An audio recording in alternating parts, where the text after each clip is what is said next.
भोजपुर के सुपरस्टार कई लोग कहते हैं कि खेसारी लाल यादव और पवन सिंह है, तो हमने गूगल पर सर्चिंग किया तो अवधेश प्रेमी जी ट्रेंडिंग स्टार है। जी हाँ दोस्तों, आज के इस वीडियो में आप लोगों को पूरा डिटेल बताएंगे। इससे पहले वीडियो को लाइक कर दीजिए, चैनल को सबसे सब्सक्राइब। पहले मेरा परिचय जान लीजिए। मेरा नाम संतोष कुमार, आप देख रहे हैं न्यूज़ पॉइंट और न्यूज़ पॉइंट में आप लोगों को स्वागत है। चलिए दोस्तों वीडियो शुरू करते हैं।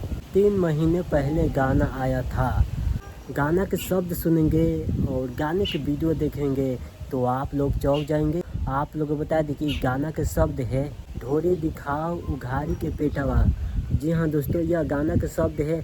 ऑर्केस्ट्रा में और शादी ब्याह में लगन में गाना बजने वाला है। वीडियो की बात करें तो वीडियो काफ़ी ज़्यादा शानदार और रोमांटिक से भरा पूरा गाना है।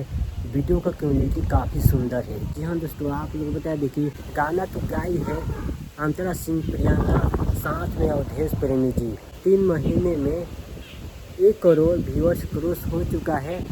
यूट्यूब सेक्शन में 1 नंबर पर ट्रेंड करा है। जी हाँ दोस्तों, आप लोग बता दें कि भोजपुर के सुपरस्टार खेसारी लाल यादव है, पावर स्टार है। तो जी हाँ दोस्तों, मेरा कहना है तो भोजपुर के सुपरस्टार अवधेश प्रेमी जी है, क्योंकि उनका लगन में गाना नहीं बजता है तो लगन अधूरा रह जाता है। इसलिए आप लोग बता दें कि ट्रेंडिंग स्टार अवधेश प्रेमी जी है।